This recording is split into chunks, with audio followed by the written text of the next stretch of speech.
When I look at Africa, many questions come to mind. Many times I ask myself, what would happen if Mwalimu were to rise up and see what is happening? Many times I ask myself, what would happen if Kwame Nkrumah and Patrice Emery Lumumba were to rise up and see what is happening? Because what they would be confronted with is an Africa where the Democratic Republic of Congo is unsettled.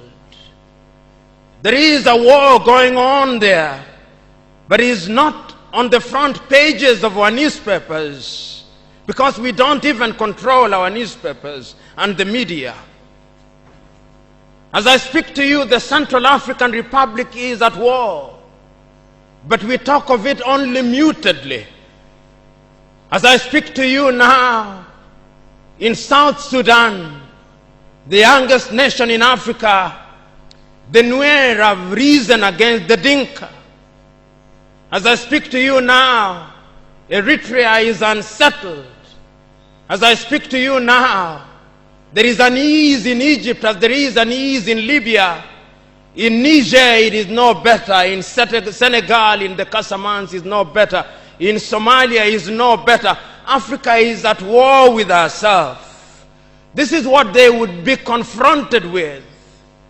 They would be confronted with an Africa which statisticians and romantic economists say is growing, but which in truth is stagnated. That is the Africa that they would be confronted with.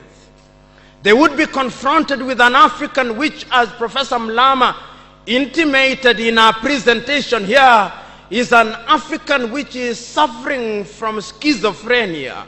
He does not know herself. They would be confronted with an African whose young men and women have no interest and low love for their continent. They would be confronted with an Africa where young men and young women are constantly humiliated at the embassies of European countries and at the United States of America as they seek the almighty green card. They would be confronted with an Africa where young men and women from Niger, Nigeria, Senegal, Mali, and Mauritania drown in the Mediterranean as they seek to be enslaved in Europe. This time round, Africans are not wailing and kicking as they are being taken away to be enslaved. They are being seen wailing and kicking as they seek to be enslaved in Europe and America. This is the tragedy of Africa.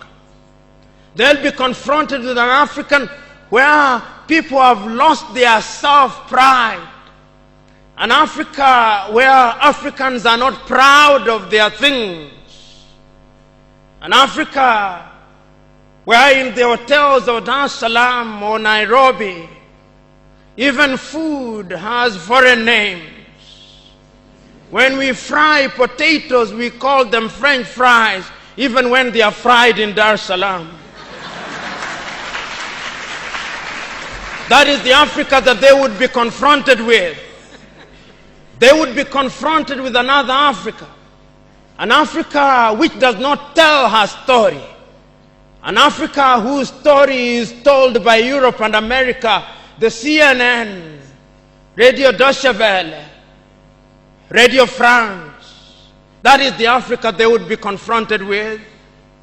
They would be confronted with the young men and women who have no pride in Africa.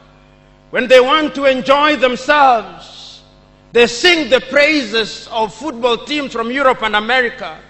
It is Manchester United. It is Arsenal. It is Real Madrid.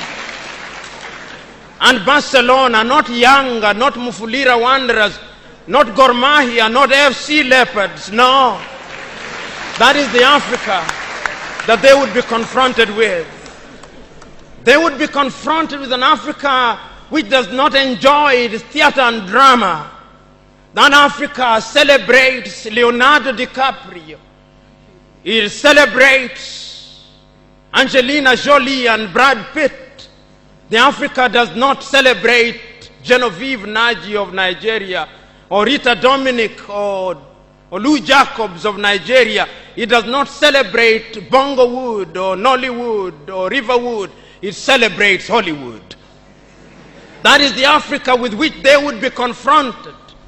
They would be confronted with African women whose greatest source of joy is cheap grade B Mexican soap opera, La Patrona, La Mujer de mi Vida, The Rich Also Cry. Why must we remind ourselves of these realities? Because throughout the ages, the battle has always been the battle of the mind. And if your mind is conquered, then you are going nowhere. And that is why in the ages of enlightenment in Europe, the great René Descartes said, cogito ergo sum, I think, therefore I am. And therefore, if Africans are to begin to make a contribution in their affairs, Africans must begin to think. But the question is, are we thinking? We have universities in their numbers. Tanzania has universities including Dar es Salaam. Nairobi has universities, as indeed Kampala, as indeed South Africa, Johannesburg. We have all these universities. We have engineers. But our roads are not being made by Tanzanian civil engineers. It is the Chinese who are present in this assembly who are making our roads.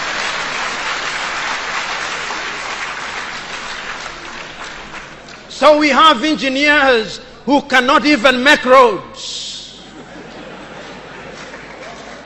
We have doctors whom we have trained. But when we are sick, particularly if we are of the political class, depending on who colonized you, if you are colonized by the United Kingdom, you rush to London. If you are colonized by the French, you rush to Paris. If you are colonized by the Portuguese, you rush to Lisbon. And if you are colonized by the Spaniards, you rush to Madrid, Spain. And recently, because the Asians are beginning to get their act together, we run to India. And very lately, because the Arabs are also beginning to get their act together, we run to Dubai.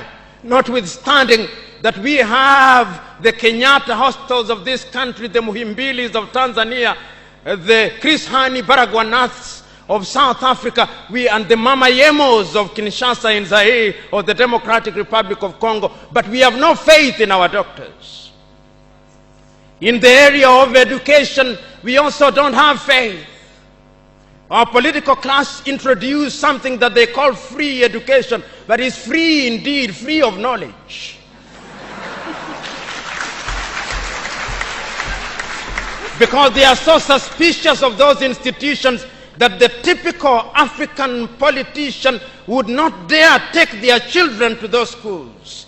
Their children will be educated in the British system, in the American system, so that when they graduate, they go to the United Kingdom, to the United States. Not that there is anything wrong with those institutions, but the agenda is wrong because our leaders long lost the script and ought to be described for who they are, our misleaders. But we are co-authors of our own misfortune. Whenever we are given an opportunity to elect our leaders, we are given a blank check.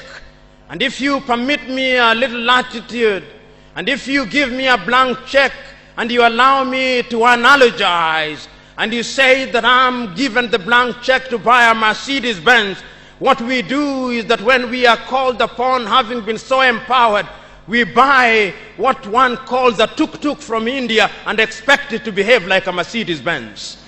How does that happen? Because what we do is to elect thieves. We elect hyenas to take care of goats, and when the goats are consumed, we wonder why.